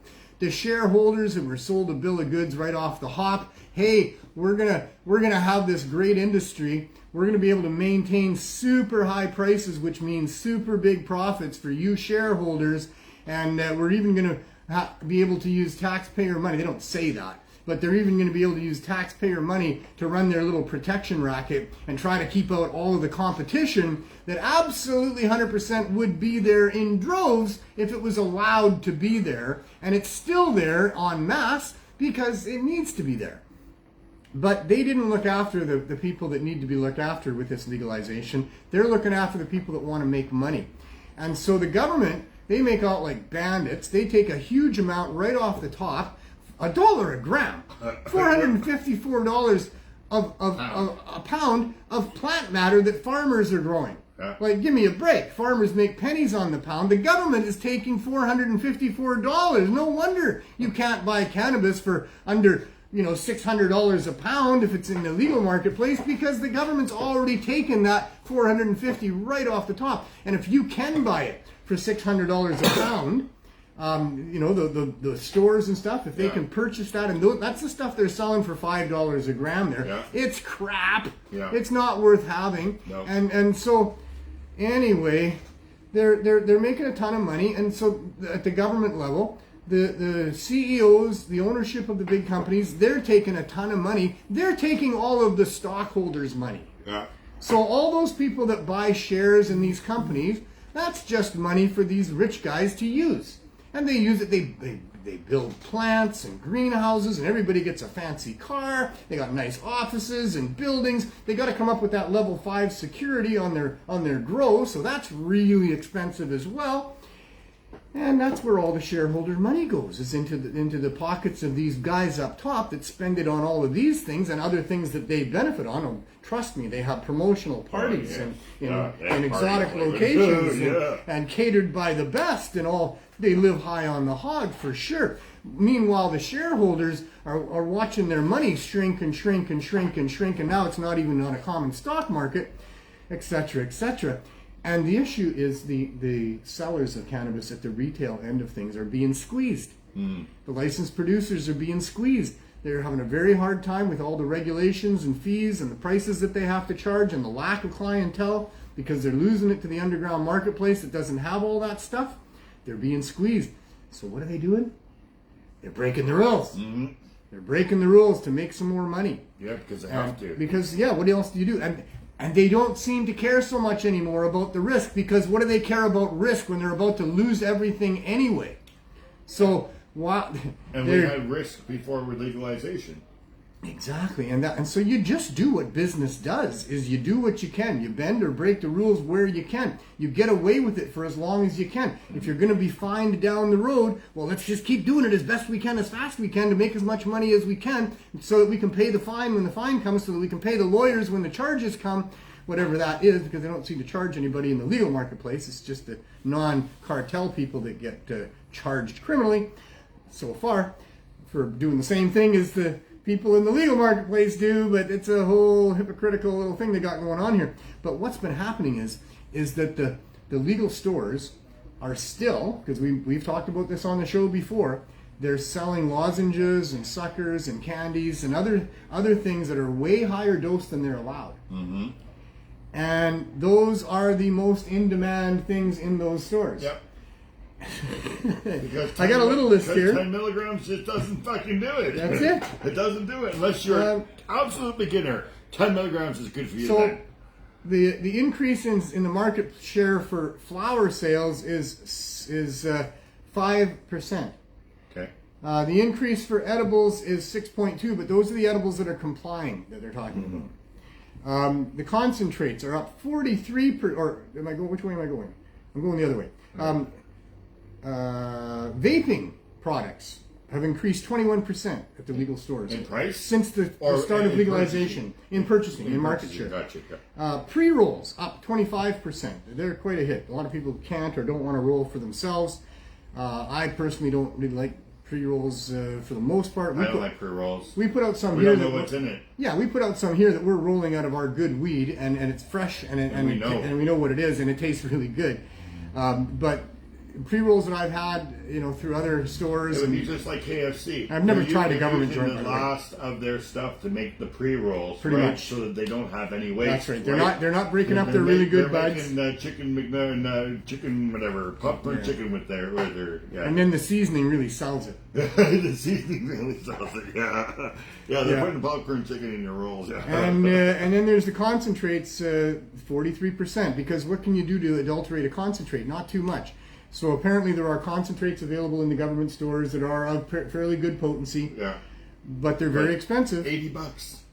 Yeah, when we're selling the same thing here for $15 and $20 a gram, they're way the hell up there. And I understand that increase, because if I can get medicated with just a little bit instead of smoking a whole joint and smelling like a joint, I'm more acceptable in society because I don't smell like that joint.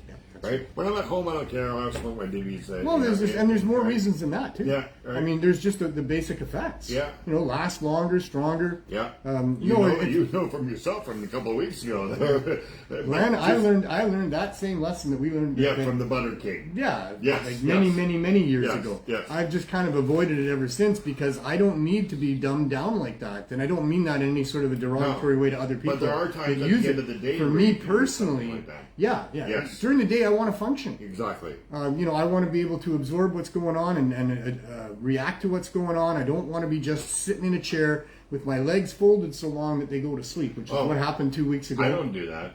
I do. That's what I'm saying. I'm not imposing this on anybody else. Yeah. Concentrates works really well for a lot of people. It really suits their needs. Me personally, I just kind of need a couple puffs on a joint. Past that. Yeah, once you I don't need to push past that. Get up out of the seat and start doing stuff, you realize, I can dab and do things too. right? I might, because I'm having a bit of issues with smoking. Your first response is just to sit down and relax. But if you tell yourself, hey, I can go and wash dishes and be stoned, or I can go and do something else, vacuum the floor and be stoned, right? So as almost always, not always, but almost always. 8 out of 10 you're times. right. 8 out of 10.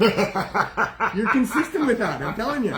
I got to correct you about 2 out of 10 times. You just got to force But yourself. no, you're right. I'm probably just easing my way into the dabbing world. Yeah. And we did too much, right? I took 2 big puffs of that. You took 2 big puffs. You should if I'd have had the one, if it hadn't have been so big, I might have functioned just fine. You do it, everybody else is, because when we put our lips to glass, we think it's a bomb. We've been so we want to take that big puff. But with concentrates, you only want to take a little puff. So there's 2 things going on. Yeah. There's how much effect I want inside my brain, and there's how much effect I want in the actual process of putting it in there in the first place. Yeah. I like to smoke weed. Yeah. I like the effects of smoking weed. Yeah. But I like to smoke weed. Now it's healthier. So I like to have a joint. Yes. I like to have a joint, and there's really something to be said about that. Turned down? Yeah, I thought I did. It's my son. I should answer it. You should. Well, answer it. You're live. He's wondering if you're knocking on the door, probably. Because you're on the show. He's not my son. My son is not watching the show. You believe that? Hey, listen. This is technology. Yeah. Nobody has to watch the show live. Many people watch the show after we do it. So it's okay that my son and others only watch the show after we record it. Not everybody watches it live. But now anyway. We're talking about dabs and dubs, right? Well, no, I want to continue on that. Go ahead, finish this. Well, there is something about the physical act of smoking, there's something about that. And when it gets to be a roach, there's something about the taste of that roach. There's something about the difference in the effects here from that roach. And if it's glass like this, like you say, feels so good against the lips. Yeah. It's something I want to do regularly. So what I'm going to have to learn if I'm going to, shift to dabbing, which I probably am for health reasons. Yeah. It's a lot healthier for you, because you can do that one dab and feel like you've smoked that whole joint. And I know. Your lungs are going to be better. I've been noticing the harshness on my throat. And in fact, with weed smokers, come on, let's be honest, we all notice the harshness on our throat when we're smoking weed. Yeah. That's been going on for a long time. So what we do is we try to buy quality weed. That's why we like the connoisseurs who grow the really good weed. He's calling a second time, so there might be a problem. I won't put you on speaker right now, but welcome to the THC Show. I'm taking it that because you're bothering me so much, there must be something important going on. Hello? I think he hung up. No, he didn't hang up. Do you hear me? Are you there? Call him back. He might be pocket dialing me. He might be pocket dialing you. Maybe he's pocket dialing me. Let me take this opportunity. Well, he left you a message. So I guess your pocket can leave a message. You have a voicemail. Yeah.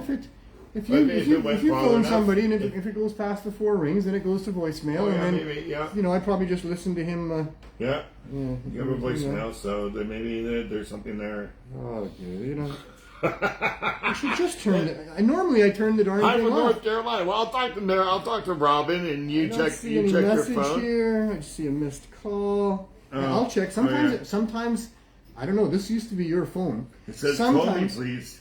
Yeah. There you go. I'm not calling him. All right. Well, maybe I should call him. Yeah, I don't know. Let me see if he wants me to call him during the show. It's an emergency. Can I call you back after the show? Now let me turn my volume down so I don't have to listen to him answer me back. Just hit this little thing right there, man. No, I don't want to just mute it. I never mute it. There's one that you can do for just an hour too, and it automatically turns itself back on. I like to turn it down this far. Oh, really? Yeah. I don't know. See? Did he message you back? I just heard something. No, what you heard was me setting my volume. Oh, I see. All right. On my notifications and stuff. No, I don't. Hi, welcome to Cell Phones and Cannabis. When we talk about what's going on our cell phones, why don't we smoke cannabis? And like I say, I like to be able to react to what's going on in the world. At this point, it was my son calling me a few times, and I needed to see if that was an emergency. And that's why I don't want to turn the volume right down either or mute it, because you never know. you never know. Could be your mom calling. I got that kind of mentality. Yes, yeah. I didn't choose it. No. It chose me. It chose me at a very early age. It was because my father had gone through and my mother had gone through the depression, and things were really tough for them. And they scared me about the possibilities of what could happen in the world. And then I was also born at a time when there started to be a whole lot of conspiracy talk about why the world was going to end, because of this and because of that. And oh my goodness, So I just became a person that was going to prepare myself for whatever happened. I ended up with at 19, I ordered a van from General Motors, and I stocked that thing with anything you might need in case of any type of an emergency. I worked in construction. I was a carpenter, but I worked in insurance for the most part. And even when I was just a carpenter and building and framing and things like that, I was the guy that had the tool belt that had every tool you could possibly want. Everybody else just left it in their cars, or they didn't even bring it because they knew Neil worked there. And if they ever needed a tool that they didn't, regularly carry on their belt, hey Neil, can I have your pliers? Got the vice grips over there? Can I have that? That monkey wrench, Neil. Exactly. I could fix I need a tools. ballpoint hammer, please. I had everything on me. It was a lot to walk around with. Yeah, especially your weight. Well, but I'm a tough guy. You probably had more weight back then. I'm a tough smeller, I'm tough to be around. You're tough to be around. I haven't found you to be tough around. Because you only get a little glimpse. Oh, that's it. Yeah. What you do up in that room. Ask my ex-wife or my ex-girlfriend. It only took my wife 17 years, and it only took my girlfriend 15 years, and they'd had enough. Nobody has a nice ex. Well, some people have nice exes, but usually exes don't have nice things to say about you because they're an ex. Well, actually, right? Both my exes would say nice things about me, okay. but mostly both bad? but both my exes, the second one a lot less than the first one, had some really nasty things to say about me for the first year or two of the divorce. Yeah. The breakup, the nasty talk only lasted about a week. Oh, really? And then it got back to me, and then I called her up and I said, "What are you saying about me?" Yeah. And she's like, "Yeah, it's not true." She wanted it to be true. So is it balance or is it yin and yang? Adam, were you... should I introduce you and you want to say something on the show, or were you No, oh, you were just waiting for... Okay, yeah, never mind. That was we've already talked about Adams today. we explored quite a bit to do with you. Yeah. Wow. Well, your namesake, anyway. And with a T, not a D. Yeah. Yeah. It was last week we talked about your namesake with the D instead of the T. Interesting. But Still wasn't about me, though. Not you personally. No. Just although we did attribute you to being God last week because... That is true, actually. Because, the voice of God, that's right. Named after the Father. Right? Yeah. I feel better now. Okay, you feel better? Okay, good.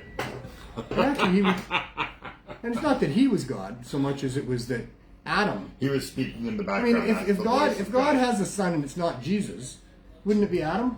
I don't know. Are we going to go there now? No. Oh, man. But see, the voice of God, it comes from those movies, Oh God, Book 1 and 2, with George Burns. Right? And the voice. Right? I love George Burns. I know, that was great. I love that show. The funniest line from George Burns is when he was asked about the cigar. I don't even know if he was asked. He just volunteered to do one of his stand-up routines. He said, they say these things are addictive. Yeah. I don't think so. I've been smoking dozens a day for 100 years, and I never got the habit. Yeah. And my mom. It's not a direct quote. Like my mom's been smoking cigarettes since she was 16 years old. She's turning 79 in May. She never got the habit. And she's got no cancer or anything. But he wasn't talking about ill effects from smoking. Yeah, I know. He was saying he didn't get the habit. Okay, well, you obviously have the habit if you're doing it. That doesn't. It was smoking a dozen cigars a day. I know, yeah. For 40 years, I've never gotten the habit. That was the funniest thing that he It's ever one of the said, funnier things he ever said. I thought that was hilarious. Sure, he was a funny man. Oh, he was such a funny man. Oh, there's lots of funny men back then. There are lots of funny. Mike Rita's a funny man today. Mike Rita doing so well. See that he's in the Check States that and guy out, man. If you see Mike Rita's coming to your town, go check that. If you want your face to hurt and your guts to hurt after listening to him for about an hour, or even less than right that. now he's touring the States. But and he's doing he very really well. is killing it for sure. Yeah. What else we got? To have that? That's over there. I guess I could do it this way. Are you going to connect that? Ooh. Just just a little bit, you know. And then a little bit of a candy bar hat too. Candy bar with just. Thanks to the candy bar for all your support. By the way, awesome I'm gonna be making my trip a week from Thursday coming up. I'll give you a call and verify that with you in case you missed it in the show. Okay. But yeah, Canucks have finally won 2 in a row. They did. They did. They did. We'll see Can what you pass me my water, please? We'll see what they do tonight. Yeah. After just killing it for the Who's first. tonight? You don't remember, right? I do. It's yeah. It's the Tampa Bay Lightning. Mm. See, not that bright. It takes Okay. me a little while. Yeah. But And it's still then- firing up there. And then I think they play the other Florida team the next game on Saturday. Oh, is it? Okay. So tonight it's no. Thursday. They just play Thursday. Saturday. Yeah. They are doing Saturday, Tuesday, Thursday, Saturday, Tuesday, Thursday, Saturday, Tuesday, Thursday, and they were win, lose, win, lose, win, lose, win, lose for about the last dozen or more games, and now they finally won 2 in a row. Maybe Yep. they got it straightened out a little bit. We'll Who see. knows? Still fun to watch, although I don't like watching the losses so much. No, I don't they're really not so care. much fun. I don't expect them to win every game. Thank you to You know, Jeremiah for the Christmas party. That was and, good. And Carly and Jody. It And, was a staff party, you know. yeah, but hey, Really toned down from the previous years where staff involved staff and anybody who came and hang around there Yeah. regularly, all the activists, all the people like that. But cannabis culture has been going through tough times, as we spoke about, wanting to be part of the legal marketplace and not necessarily wanting to be part of the legal marketplace, but seeing that as their only way to continue being what they are or a semblance of what they were. This is what they are being forced to do. The landlord is being threatened with not just losing the property, but actual jail time for continuing to allow them to have cannabis there and have a lounge there. Well, isn't it So selling disgusting. cannabis or something there? What? Wasn't it something about selling cannabis or something? Or is it just the lounge itself? It's both. It's both. It's Okay. both. All right. You can get pre-rolls at Cannabis Culture, and you can get some other things there that are needed by people. Thank goodness for that. Mm-hmm. And so they're having to fight the good fight, and so they're struggling financially, and as are just about Lots of- everybody lots that's of trying to people in do that. business. Yeah. I know licensed growers that are really struggling to make some kind of decent profit after producing great cannabis. They've got good equipment they have to have. They've got that level 5 security that they have to have, so everybody's wearing the white smocks and they got all the filters and everything else going on there. But to actually make profit at the end of the day they're not doing so well. Yeah. Which is anyhow. sad. Well, it's not necessary. This could be a boon to our economy, and let everybody in. Yeah. Let everybody in. Why not? If you can produce cannabis that's, I'm sure for those licensed guys that, don't want to have a bunch of competition, they kind of don't mind that, the government's going on. In fact, some of the licensed producers have even been lobbying the government and the courts to clamp down on some of the non-licensed cannabis that's going on out there. That's disgusting. Stop doing that. Do the opposite. Do what these people are doing that I talked about, that are breaking the rules, that are going to provide people with the higher dose edibles, because, my goodness, to do that helps somebody who's otherwise suffering. To comply with these rules makes people suffer. That's my issue with licensed people, with the whole license program, is by maintaining that little protected monopoly, you're not allowing people that really need it at prices they can afford to get access to it. So start advocating for those people. Don't worry that you're going to lose all of your business if there's low-cost cannabis out there. You may not be selling concentrates at $80 a gram, but you won't need to because the government's not going to take $45 of that. Yeah. Yeah. Get the government out of the cannabis business, seize it, break the rules, go to court, argue for what's right and wrong. Taxes. You people that are licensed by the government are being discriminated against hugely compared to other businesses out there, and you know that. Advocate for freedom, advocate for a free marketplace, advocate for low barrier access to the marketplace for suppliers, for growers, and all the rest of it. And advocate for getting the government out of the business. They don't need $1 a gram on what people are paying. And then more taxes at the provincial level, and then more taxes at the municipal level. That is not necessary. That is outrageous. That is a disgrace. Because sure, they need money. Of course they need money. They need money from everywhere they can get it. The governments need money so bad that they're willing to charge citizens to park on their own streets. Ridiculous. Yeah. No justification for it. You get zero value out of parking on that spot. They don't come and wash your car. They don't keep it safe from burglary. They don't add any additional little things here and there, ornaments no. You get zero for giving them more than you would give your babysitter and your daycare person to park your car there. And what you do get is that if you live in a snow area, they'll come by and bury your car in the snow as they're clearing the road. That's right. That's what you get. And then give you a ticket for not paying your parking. Because they're money-centric. And yeah, I get it. You need some money. Okay, make parking payment voluntary. That's what they should do. Let people that feel like they want to give the government a little bit of money for parking there, give them some money. Go ahead. Go ahead. Make it voluntary. The government says we're not going to tax you, but we'll charge you for parking, right, on your street instead of taxes. So that's how they get away with it. This city has millions of dollars in outstanding unpaid parking fines. Mm-hmm. What does that tell you about how much money they're taking away from citizens? Yeah. It's disgusting. But on cannabis, so what? You get a ticket for not paying to park your car. It's easy to put money in the meter, park your car. You got a car, you got a coin. Easy. Cannabis, not so easy. The government deciding that they're going to take their cuts all the way along. They're going to implement other fees for other things. They're going to manufacture artificially high prices. And then they're going to use tax dollars to weed out any competition that might arise. That is all harming people greatly by not allowing proper access to the people that really need it. This is destructive and dangerous for many, many sick people who are still being criminalized and are still having a lot of trouble getting what they need for themselves, and that should not be happening. So get out of the pot business, government. Just be as involved as you are with peas and carrots, and that's about it. Okay, I'll grant you. For concentrates and edibles, some warning at the retail sale of those things is in order. But people can make edibles and concentrates out of the plants that they're growing in their own homes. Yeah. And they need to have the freedom to grow plants in their own homes. Who the hell do these government people think that they are anyway? And only 4 plants need more than That's 4 plants. ridiculous. Yeah. I mean, you can max out your 4 plants if you know what you're doing, and you can make that work, but it's still ridiculous. Why would they put a limit on that? Why are they taxing that? To get rid of grow-ops. I know. Right? You want to get out of grow-ops? You want to get grow-ops out of the way? Make cannabis easily available everywhere in the marketplace, and people won't be turning bedrooms into grow rooms because they won't get hundreds of dollars a pound anymore for it. And they'll be able to get what they need from the store instead of their neighbor. Exactly. Right? Or from their neighbor. Yeah. Or from whoever, or their own garden, or whatever.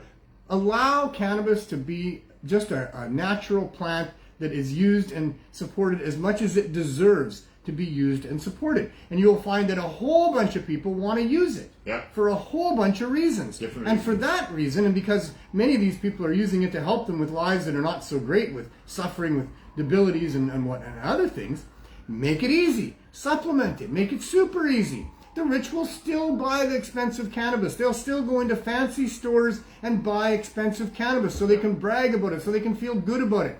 But let the poor people have some good cannabis too. Why not? Some of the cannabis that can be grown outdoors or in hybrid greenhouses can be almost as good as the stuff that's being done by the connoisseur. It might not be trimmed as nicely. Yeah. You know, maybe it won't have quite as much THC on it, but that's debatable too. And especially if you're using it for making concentrates and things like that. The concentrate makers know that they can make concentrates relatively inexpensively compared to what the market is charging for it right now.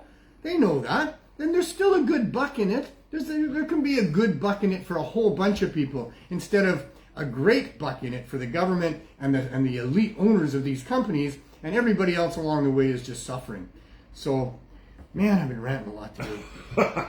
You needed to. Do I have anything else? Get it out of your system. I'm running out of energy. That's it. I mean, we only have 23 minutes left. Oh, if we go to full 2 hours. I didn't think I would today. I didn't think so. really feel like I know. It looks like you're just So, winning. the government is worried about, edibles being of a higher concentrate than what they're allowing. What is the problem with that? Where is there evidence of a problem with that? What is the problem that they're worried about? It's Are there people experiencing problems health-wise to do with having higher the edibles? brainwashing that they've received Because growing up. that's not a thing either. Yeah. Doesn't matter where you're getting your edibles from. Doesn't matter whether they're labeled correctly or not.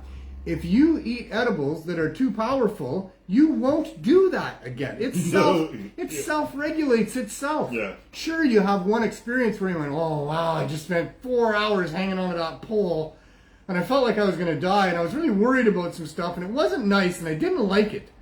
You just don't go back there again. That's all, and that's what people do. That much, yeah. So the government is way out of line on that, and to be worried about the higher dose edibles, that's what I say.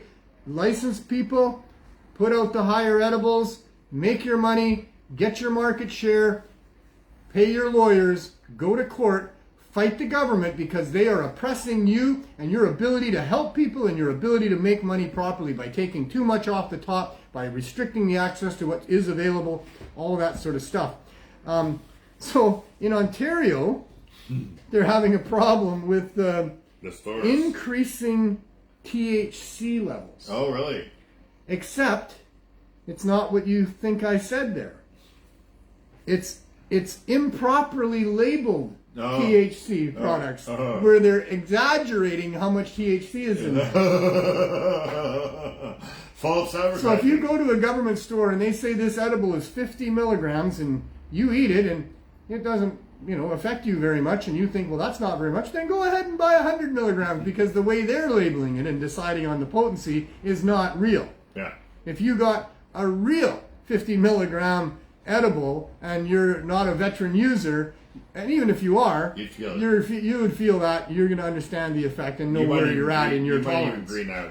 So, government, get out of the business. Let people understand that there can be an issue with greening out on the concentrates and edibles, and that's be that for that. That becomes common knowledge, and people just know you don't drink gasoline. We could put warnings on edibles. I mean, do they need to put a warning on everything about don't do this, don't do that? Say that but the warning would say an hour and a half. After 100%. This, if you're not feeling this edible, feel free to go and try another one. That's the only warning that you would really need, and then the person would know. Except that people that are not getting their edibles or their concentrates from any type of a retail outlet, they don't have any warnings. No, they don't. So it's the government's duty to make sure that if there's an issue with people greening out or whatever that is, that they educate people. They have our warning. Go low and go slow. Start low, go slow. We've been telling them that for years. That's all the government needs to do. Yeah. A big advertising campaign so everybody out there gets that. Yeah. And you could periodically rerun it. Unless you're improve upon it, whatever. Okay, some tax money went into that. So be it. Maybe you take a little bit off the cannabis industry to pay for that. Yeah. But it ain't much. It certainly isn't $454 a pound at the top level. We need to be educated because people were miseducated. Because the truth is, this is truth, hope, and change here. We're hoping if we tell you the truth, we'll get the proper change because right now it's wrong.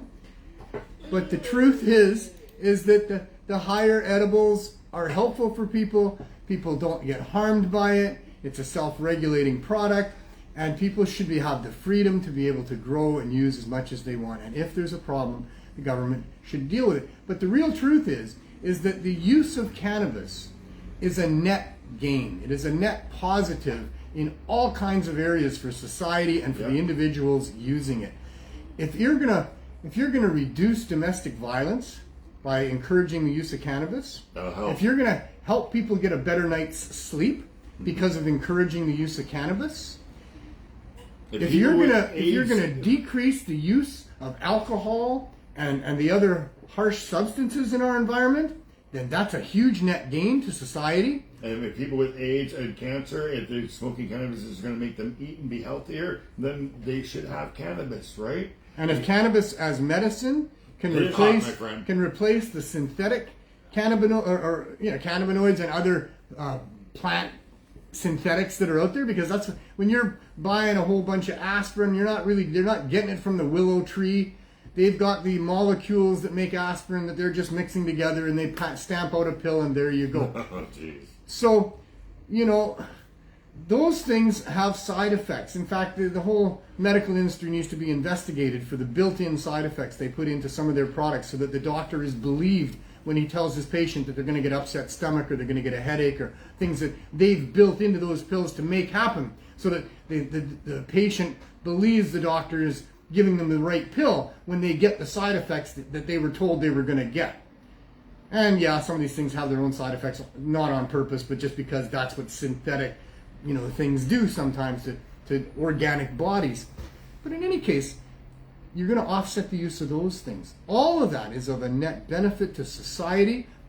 Governments should not be taking tax money off there because tax money should be used to offset the costs to society of a particular thing, like alcohol or commercial tobacco or those types of things that have that net negative impact. Cannabis has a net positive impact. There's no reason for taxes. And if the government takes off the taxes, gets out of the business, allows farmers to grow whatever the hell they want and bring it to market and let the market decide whether they want it or not, then people would be able to access cannabis in ways that meet their pocketbook and meet their needs. So maybe that's my last rant. You think so? I don't think I got anything else on here. Teresa says hi from Huntsville, Alabama. I believe that is. Hello, Alabama. Huntsville, AL. Huntsville, Alabama. Alabama. I don't know if I'm doing an Alabama accent properly. They're probably listening to me down there going, oh, we're cringing now. Oh, God, look at that crazy Canadian. We're cringing now. That Canadian up there thinks he knows what an Alabama accent is. I don't know. I'm going by TV stereotypes. What else do I have? Yeah. I've never been there. I hear it's a nice place unless you're a certain color.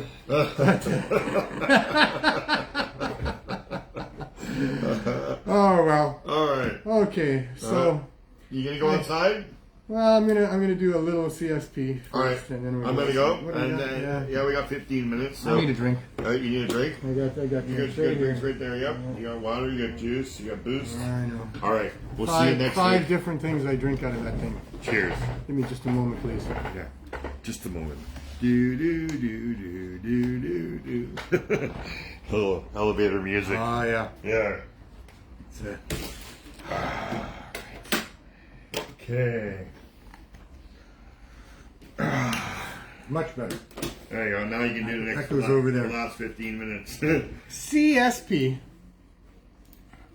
Should make a song. CSP. CSP. Well, Nothing's gonna be better than somebody's gonna Make a CSP. song. You just said make a song. Got a little jingle for Somebody's C. gonna come up with Gonna have a jingle for CSP. Can't live without my CSP. CSP's got lots of other good things going on. CSP's got the hats and the patches. We got hoodies.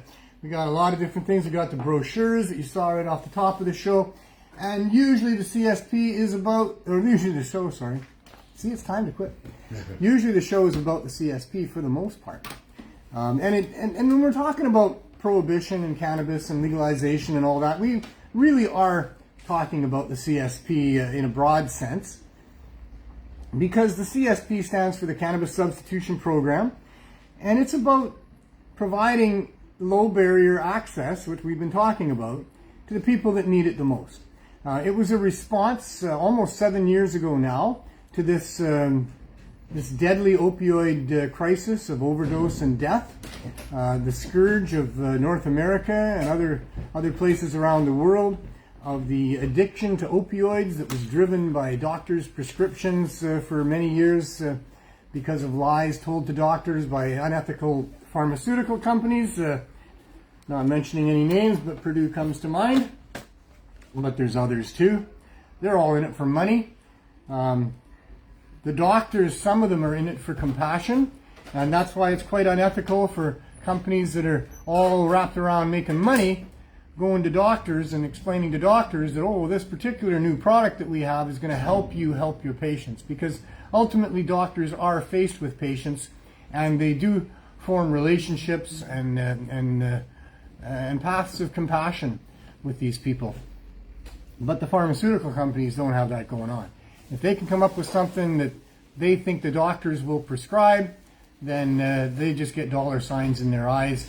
And they came up with a way to package opioids, which of course we've known for hundreds of years is a good painkiller. Witness the poppies symbolizing the pain medicine given to victims of warfare.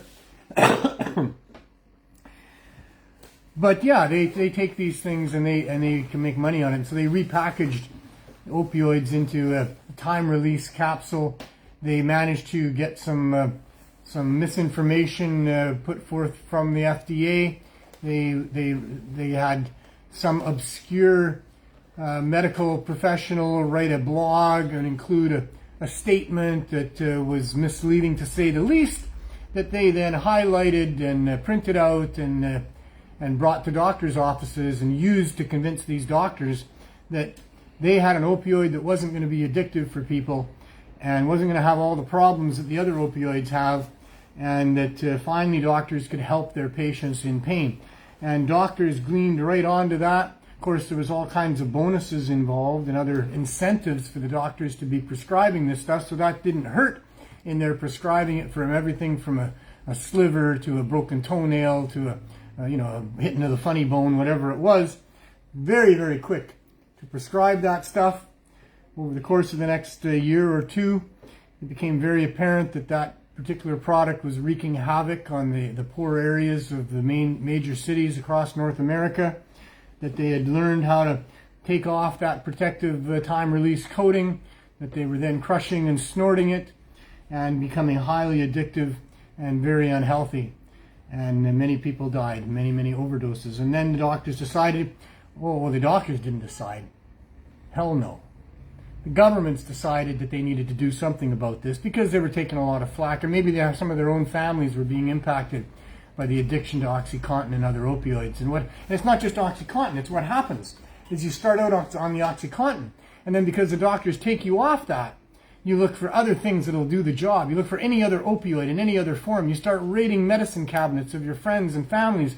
Or in my case, working for insurance companies, going through houses that had been burned and taking out the opioids that were there out of the medicine cabinet, because I didn't even know they were opioids, but I'd gotten myself addicted to them some 25 years ago and had to go through withdrawal to get off of them, and only found out recently that the Percodans and the Percocets were opioids, and that I had that same problem that I'm helping people with right now. It was a nasty chapter of my life where on several occasions I swore I would never ever touch them again, only to find myself sneaking back and getting back onto it and then puking and getting sick again.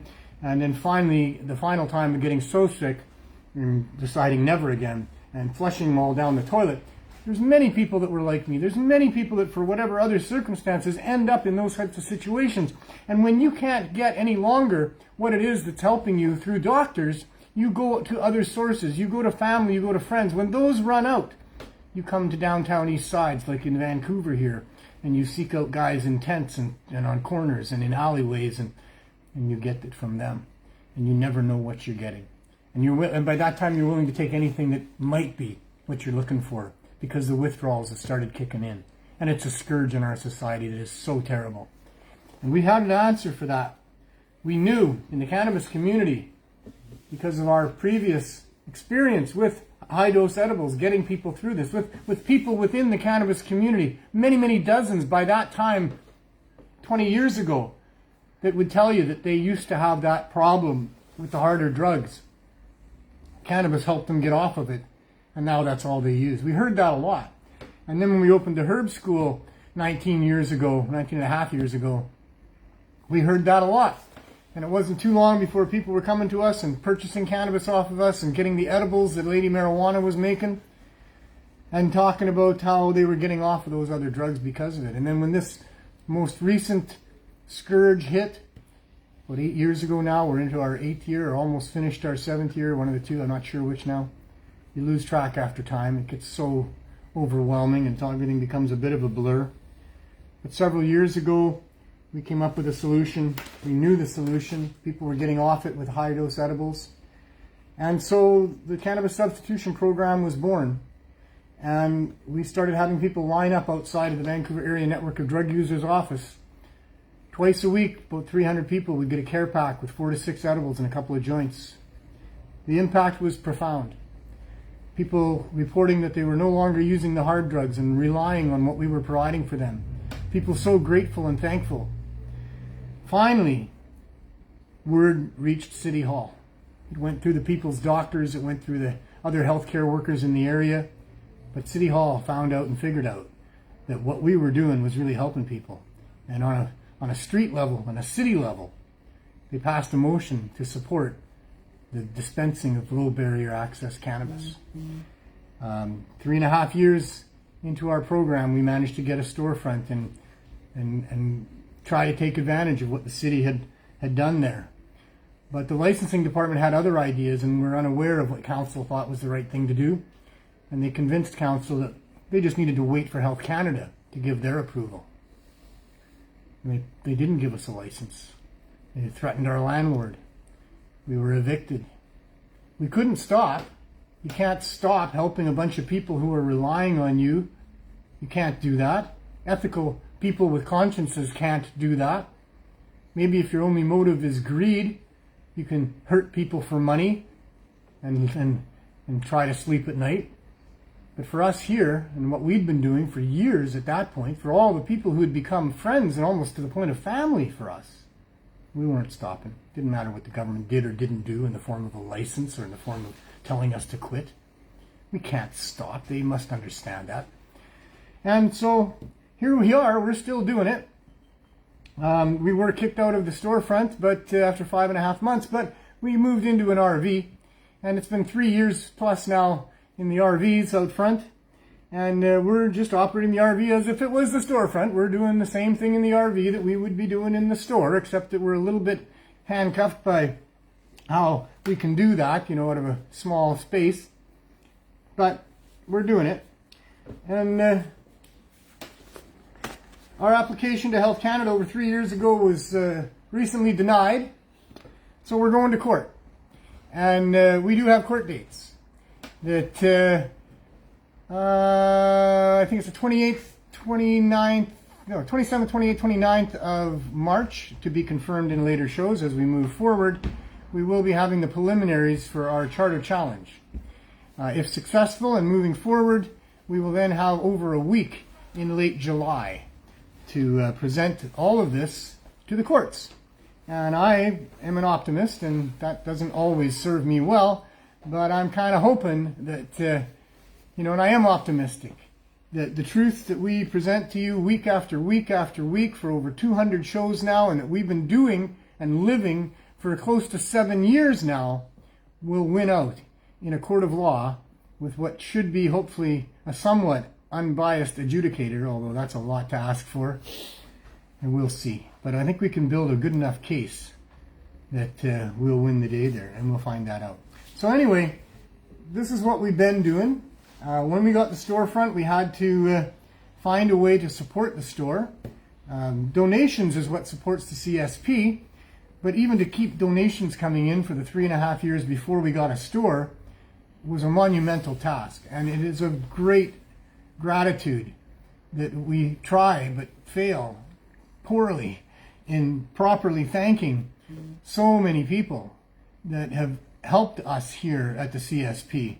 But those donations barely, if at all, satisfy the needs of the people that we were able to help twice a week from the lineup.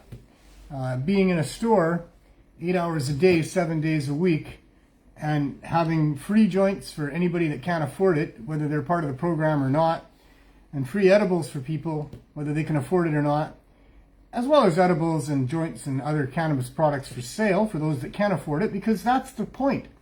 We needed to pay rent, we needed to pay staff, we needed to pay hydro, I need to pay insurance, we need to buy RVs, we need to do all of these different things.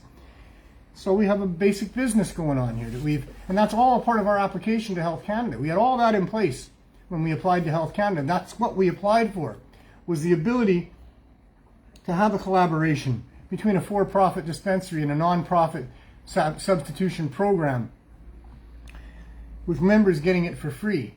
And the people who will not join a program and identify themselves as having a problem can also come and get discreet low barrier access. That is crucially important, and we understand that, and that's also what we're fighting for here. So that's where we are. That's our stance. We're here 8 hours a day, 7 days a week, and our program is run from the RV, and I think we can go have a quick look at the RV.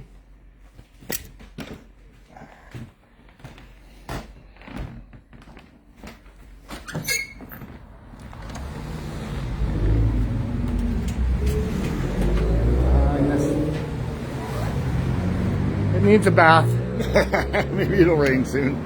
I actually bought a bunch of stuff. I bought some CLR, we got some Dove, we got some other things.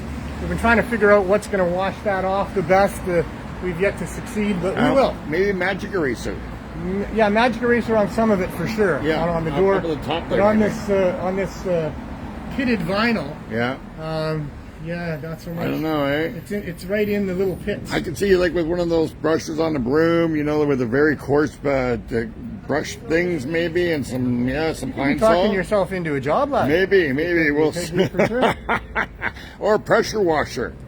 Yeah, but I think a pressure washer would just take it you right have off. to be careful using it on something like this as well. The pressure washers can go right through vinyl, Oh yeah, so you okay. have to turn it down a little bit. Turn it down, yeah, but that We might. got our little Christmas decoration on the back there. There I you didn't go. put that there. Somebody else. I should decorate it though. You should decorate it. Yes.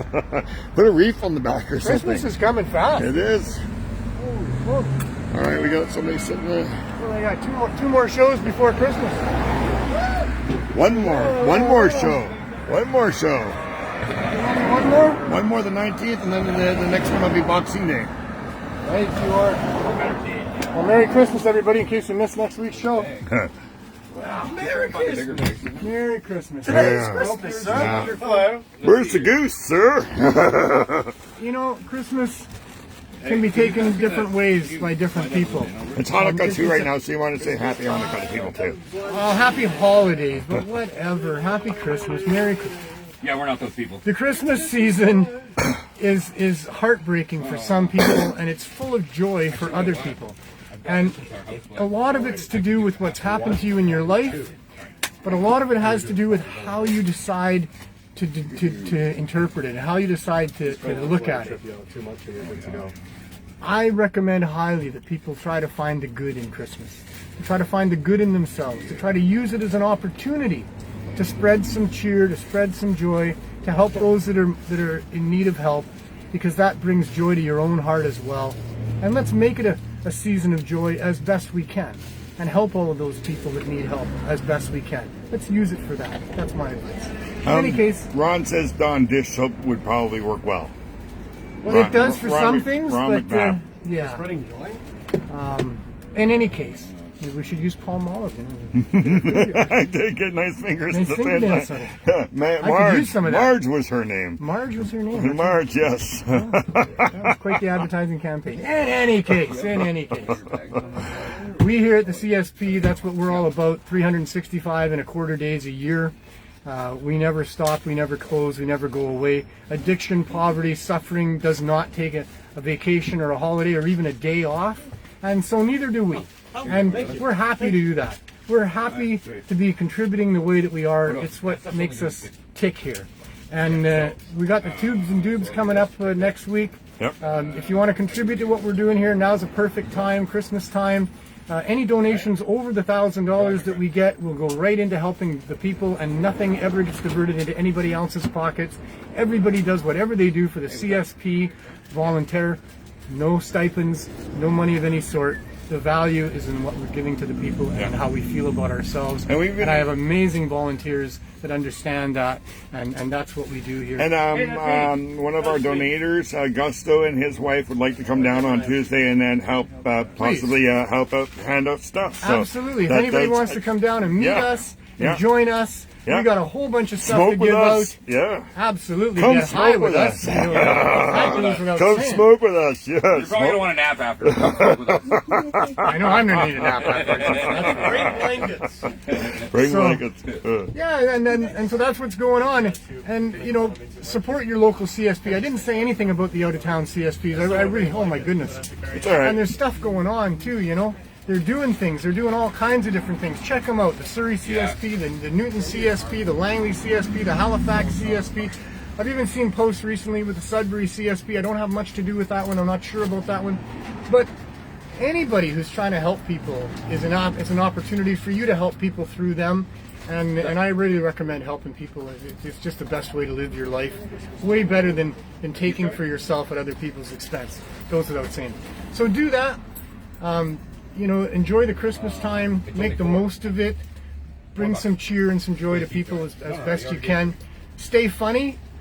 Use humor. Laugh a lot. Because life is serious. It's way too serious to take too serious. So have some fun. In fact, have as much fun as you can and make that your bottom line. And I'll see you next week.